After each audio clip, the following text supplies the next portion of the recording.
ഞാനന്ന് കണ്ണൂർ പോയി. കോമഡി കേട്ടാൽ ഭയങ്കര കോമഡിയാണ്. ഇന്നലെ ഞാനും ചേച്ചിയും കൂടെ സംസാരിച്ചുകൊണ്ടിരിക്കുമ്പോഴാണ് ഞാനന്ന് എറണാകുളത്ത് പോയില്ല ഡ്രസ്സുകളൊക്കെ എടുക്കാനായിട്ട്. അപ്പോൾ അതിൽ നിന്ന് ഒരു ഡ്രസ്സ് എൻ്റെ കയ്യിൽ കുടുങ്ങിപ്പോയിട്ടുണ്ട്. ഞാൻ ചേച്ചീനോട് ഇന്നലെ സംസാരിച്ചപ്പോൾ ഞാൻ പറഞ്ഞു, അയ്യോ ചേച്ചി എൻ്റെ അടുത്തൊരു ഡ്രസ്സ് കുടുങ്ങി. അന്ന് പറയാൻ പേടിച്ചിട്ട് ഞാൻ പറഞ്ഞില്ല, ചീത്ത പറയുമെന്ന് വിചാരിച്ചിട്ട്. അല്ല ഞാൻ പറഞ്ഞു, ഇങ്ങനെ എൻ്റെ അടുത്ത് ഡ്രസ്സ് കുടുങ്ങിപ്പോയി എന്ന് പറഞ്ഞു. എൻ്റെ അടുത്തുണ്ട്, എന്നെ ചീത്ത പറയില്ലെന്ന് പറഞ്ഞിട്ട് ഞാൻ പറഞ്ഞു, ഇല്ലടി നീ പറഞ്ഞു എന്ന് പറഞ്ഞു. ഞാൻ പറഞ്ഞു, ഇങ്ങനെ എൻ്റെ അടുത്ത് ഒരു സാധനം കുടുങ്ങിയിട്ടുണ്ട്, എനിക്കത് ഭാഗമൊന്നാവില്ല, പക്ഷെ നല്ല ഭംഗിയുണ്ട്. ഞാൻ ചേച്ചിക്ക് സർപ്രൈസായിട്ട് എടുത്തതാണ്, പക്ഷെ സാധനം എൻ്റെ കയ്യിൽ ഇങ്ങ് വന്നു പോയി.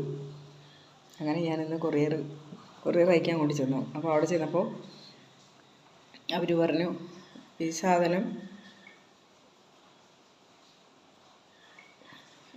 ഇന്നിപ്പം അയക്കാൻ പറ്റില്ല, കാരണം ഈ സാധനം എടുക്കില്ല എന്ന് പറഞ്ഞു. ഈ സാധനം അത് ഞാൻ അയക്കുന്നൊരു കൊറിയർ സർവീസ് ഉണ്ട്, റേറ്റ് കുറവാണ്. അപ്പോൾ അവർ പറഞ്ഞു, ഇത്ര ചെറിയ സാധനമല്ലേ, ഇതൊന്നും എങ്ങനെ നമ്മളെടുത്ത് പറ്റില്ല, നിങ്ങൾ മറ്റേ സാധാ കൊറിയർ സർവീസിൽ അവിടെ കൊണ്ടുപോകുമെന്ന് പറഞ്ഞു.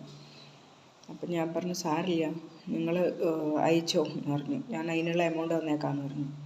അപ്പോൾ ഉണ്ട് എൻ്റെ കോപ്പി വേണം, എൻ്റെ ഐഡൻറ്റിറ്റീൻ്റെ കോപ്പി വേണം. ഞാൻ വലിയ കാര്യത്തിൽ കൊറിയർ കൊണ്ട് അവിടെ വെച്ചു. സാധനം ചെറിയൊരു പാക്കറ്റ് അതവിടെ കൊണ്ട് വെച്ചു. തിരിച്ച് വരുമ്പോൾ എൻ്റെ ബാഗ് എൻ്റെ വണ്ടിയോടുകൂടി, എൻ്റെ വണ്ടി ഞാൻ ഡിക്കി തുറന്ന് എൻ്റെ ബാഗും സാധനങ്ങളും പേഴ്സും വണ്ടീൻ്റെ കീയും കൂടെ വെച്ചിട്ട് ഒറ്റ അടയ്ക്കുള്ളൂ സീറ്റ് കവർ. അപ്പം ഞാനത് പറയാൻ കാരണം, സീറ്റ് കവർ അടങ്ങി എലി പേടിക്കണ്ട, തൊട്ടടുത്ത് വർക്ക്ഷോപ്പുള്ളതുകൊണ്ട് ഞാൻ രക്ഷപ്പെട്ടു. വർക്ക്ഷോപ്പുകാർ അത് തുറന്നു തരും. ഒരു 100 രൂപ കൊടുക്കേണ്ടി വന്നു, അത്രയേ ഉള്ളൂ. അവർ തന്നെ തള്ളിക്കൊണ്ട് എന്നോട് വെച്ച് തള്ളിക്കൊണ്ടുവരും. ഞാൻ പറഞ്ഞു, അവിടെ നിന്ന് ഏതൊരു തള്ളണ്ടേന്ന് പറഞ്ഞ് അവിടുത്തെ ചെക്കനെ കൊണ്ട് പറഞ്ഞു വിട്ട് അവൻ തള്ളിക്കൊണ്ടുവന്ന് സൂപ്പറായിട്ട് എനിക്ക് അയച്ചു തന്നിട്ട് ഒരു പ്രശ്നം ഉണ്ടായില്ല. ഇവിടെ കുടിക്കെ ഇട്ട് അവർ ഫ്രണ്ടിൻ്റെ ഇത് അയച്ച് മാറ്റും, ഫ്രണ്ട് ഇത് അയച്ച് മാറ്റും. പിന്നെ വേറെ നമ്മുടെ ഇരിക്കുന്ന സീറ്റിൽ അതിൻ്റെ അടി കൂടെയൊക്കെ ഇട്ട് നോക്കി എന്തൊക്കെയോ ചെയ്ത് നോക്കി, അതൊന്നും പറ്റിയില്ല. പിന്നെ ഫ്രണ്ട് ഇതിൻ്റെ അയച്ച് നോക്കി, ഫ്രണ്ട് ബോർഡ് അതൊക്കെ അയച്ചിട്ട് ഒക്കെ റെഡിയാക്കി തന്നു, സംഭവം റെഡിയാക്കി തന്നു. ഞാൻ എന്നിട്ട് ഞാനിങ്ങനെ ഫോട്ടോസ്റ്റാറ്റൊക്കെ എടുത്ത് കൊടുത്ത് ചേച്ചിക്ക് കൊറിയർ അയച്ചിട്ട് വന്നു. പിന്നെ ഇനിയിപ്പം എന്നെ തെറി വിളിക്കും, അയച്ചല്ല ഇനി എന്നെ തെറി വിളിക്കുമായിരിക്കും, എൻ്റെ ഒരു മറവിയെന്നും പറഞ്ഞിട്ട്. ഇങ്ങനെ പല കാര്യങ്ങളും മറന്നിട്ടുണ്ട്, അത് വേറെ കാര്യം.